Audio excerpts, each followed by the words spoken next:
Hello, and welcome to the Willow Rose Cottage. I am going to attempt to do my grimoire walkthrough today, and I'm hoping I can get it all in to the frame because I am having a little bit of a problem. And I'm going to be doing it upside down. I'm seeing this isn't going to work. Okay, I'm going to have to try something different. I'm just realizing I look like the little granny out of Little Red Riding Hood. Anyway, so I have tried several different places setting up, several different angles, several different heights, and I've even tried 3 different tripods, and I cannot get it right for whatever reason. So I'm going to do my best to hold the camera with one hand and walk you through with the other. So I hope it's not too bumpy. Let's enjoy my grimoire. So here's the whole of my book. And I still have to find corner covers and a piece of leather for an attachment here. I did have a spine on it, but it got too small, so I had to take it off. And so I want to put just a leather one here now instead. And I do have 2 clasps that I got off of an old Bible that was being thrown out, and I took the clasp off, and I'm going to be putting them here. But this is a lifelong project. And what I mean by that is when I open it up, first thing I want to show you is the date I started. So this was the date I started it. And I started it when I lived in Tahoe. And I don't know, it snows. It can snow up to 8 months out of the year. And so you don't have a whole lot to do all the time. Once you've skied, you kind of have skied. So yeah, I decided to start my grimoire. So if I can find some pictures of me actually putting it together back then, I'll put them in right here.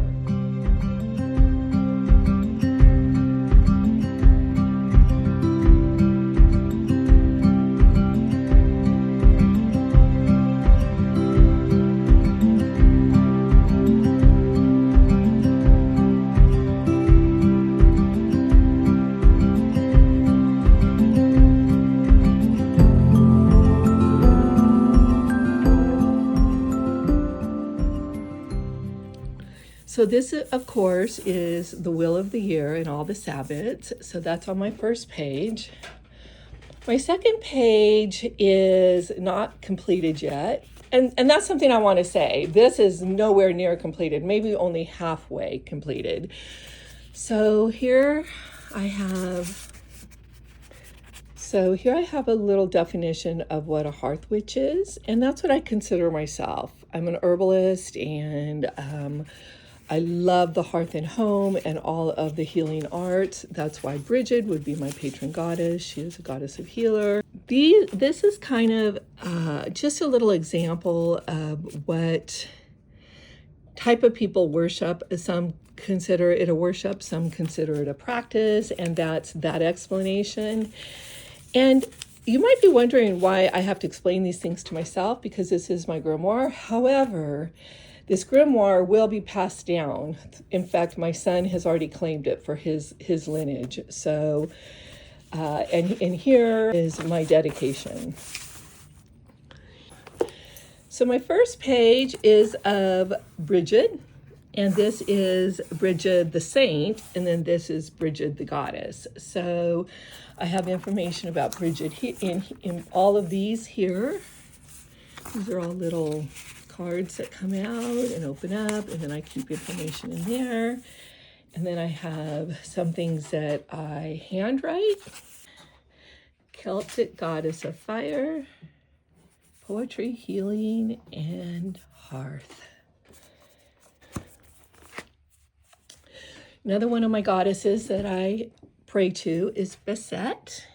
And Beset is the Egyptian goddess of cats. So, of course, I have 2 cats, and I keep a statue of Beset on my altar as well. And this is Flora, and I've always been connected to the flowers and the plant life. And Flora was the very first thing I made for my for my grimoire. So here's all the information about her. And brightly colored clothes were a must. Flowers, especially roses. So this is all about Florist Festival, which I celebrate still. It's, in case you're wondering. So I actually think I made this before I even started my grimoire. This might have been what made me want to start my grimoire. And then I have a section on Hecate, which is my third deity, goddess. So I have 3 goddesses. I say that in my introduction, that I have 3 goddesses that make the triple goddess, but in reality, 2 of them are already triple goddesses.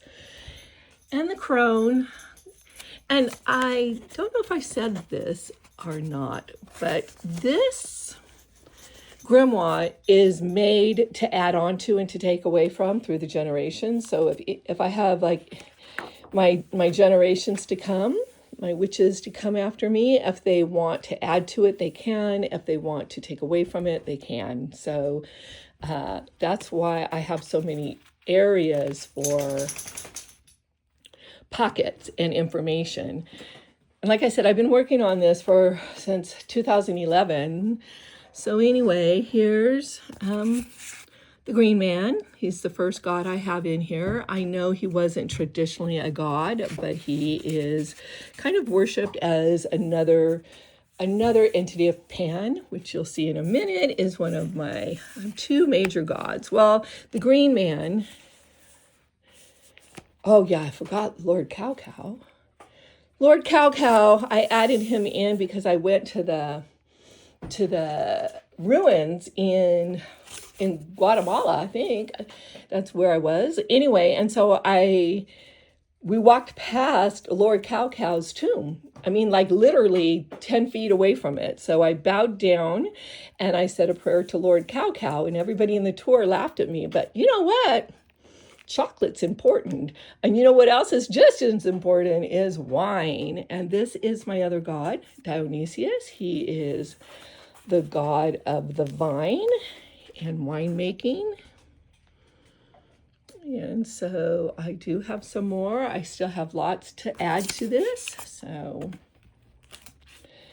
there is Dionysius.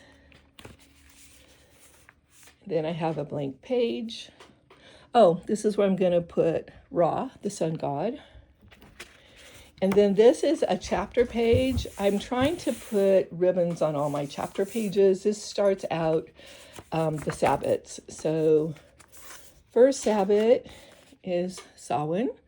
Don't have that one yet. Yule. Don't have that one. Let's see. Oh, 3 pages for Yule. I'm just like that. In bulk, which I don't have. And that's a shame because Bridget is literally my patron goddess. And I don't have her page in here yet. But I did set aside quite a few pages for her. Ostra, which we now know is Easter. It is the festival of Ostara, the goddess of fertility, spring.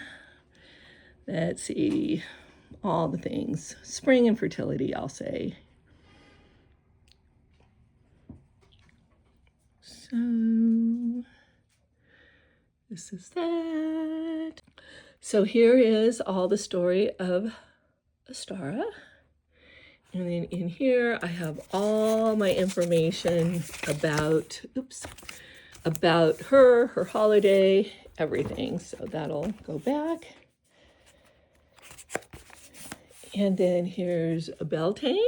So Lebanon Beltane. Little,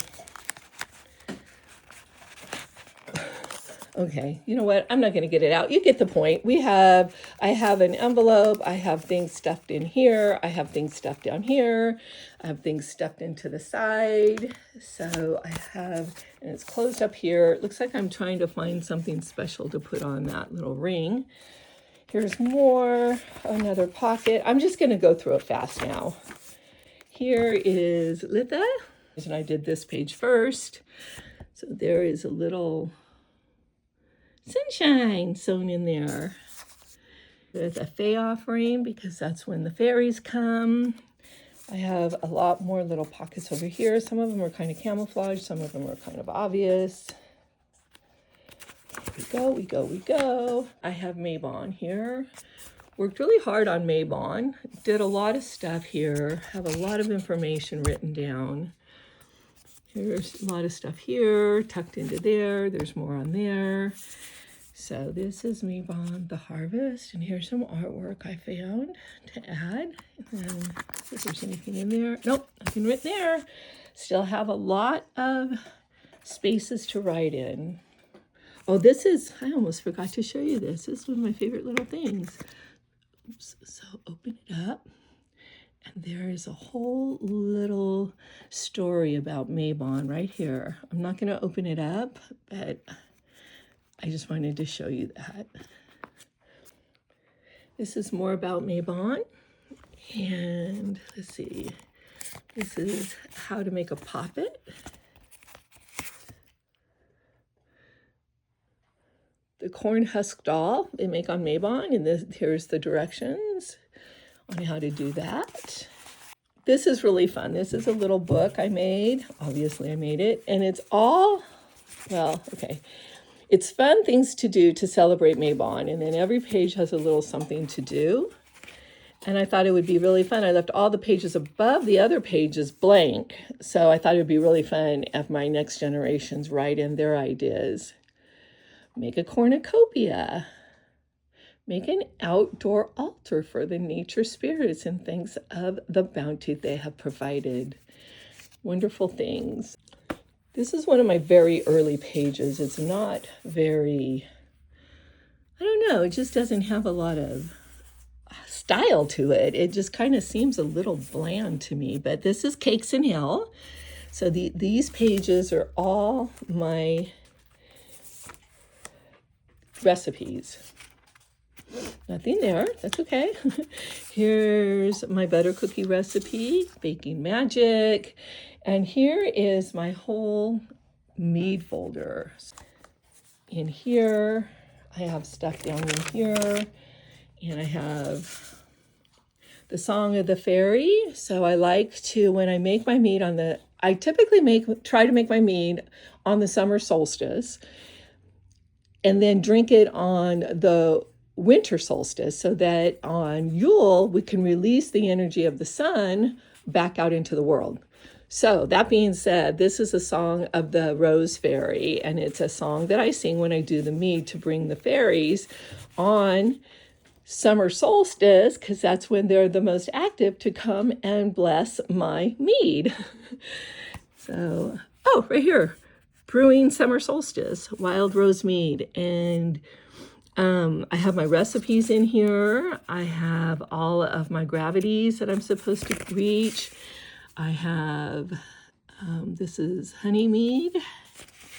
And then I have more information about my gravities. This was some information about what the moon phase was, and when I should add my next ingredients. This is honey mead. This is just a story about mead and how it became, like the whole story of the honey mead and the honeymoon and all that. You probably know all that. I'm sure you do. So this is just more witch's brew. I'm going to put recipes in here for like dandelion wine and elderberry wine and stuff like that. Of pages for my cakes. This is a kitchen witchery, and it has the correspondences. I'm not going to open it because I'm having a hard time with my hand. Happiness, cinnamon, feverfew, and mint. So the things that you might want to sneak into your recipes while you're cooking to create wonderful spells in your food. fairy cakes. So these are the fairy cakes I make for summer solstice to leave out for the fairies. And every once in a while, I'll just make some and leave some fairy cakes and wine out for them. And then a little picture of working in the kitchen. And then here's my simple white cake recipe. It's just a really simple basic white cake recipe, and then I can add whatever I want to it to make it special, like chocolate or caramel. Here are my moon phases. So I have all my moon phases, and then in this little book I have like a little brooch of a moon, and then over here I have each one of the moons. Here's some more artwork. Not my artwork though. More here. And we're still on the moon here. And here is what? Oh, how to make full moon oil. Nice. And that goes in here. Well, and then she clicks in there. I'll just leave it like that for now. And then I have my full moon energy photos. Our pictures. More moon phases. More moon phases. I like the moon. Another blank page. And then here we have Earth. So I'm not going to go through all this stuff, but here's fire. There's Bridget's fire here.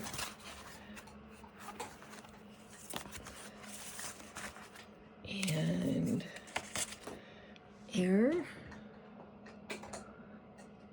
And I did start writing on some of these, but as you can see, by the time we got here, I kind of just didn't. I stopped. So here's water, and here's a mermaid to represent water. And here we are using water. And then flowers. I'm going to go fast because this is taking way too long. Okay. Medicinal herbs, you get it. Rose water recipe, you get it. I don't need to take it out. The ravens and the crows. This came from a book called Ka. I love. I have some really wonderful passages that I took out of the book. Butterflies, cats, stuff. Oh my goodness. Okay, we have the fairies. I started the title page. I haven't done much work on it, but here are the fairies. And the woodland elf.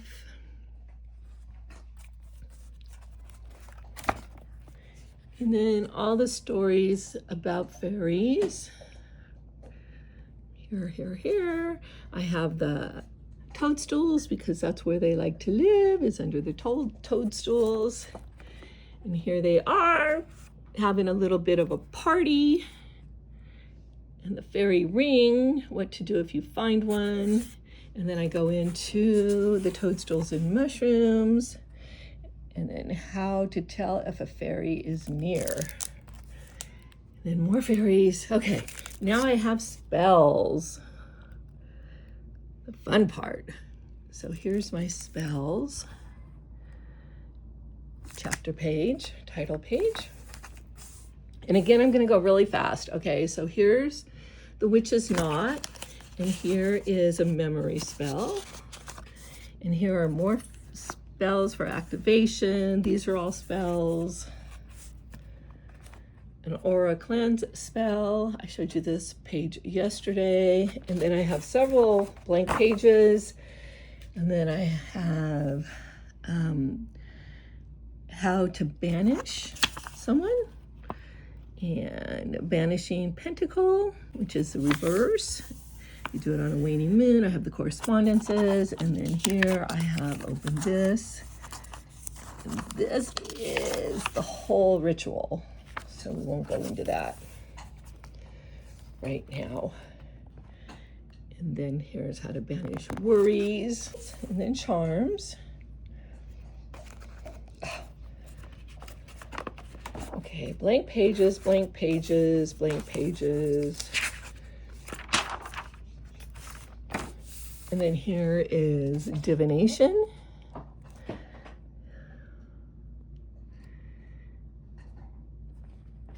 This is the title page, and then you flip it over and you have divination here, and then more. I'm just going to show you this.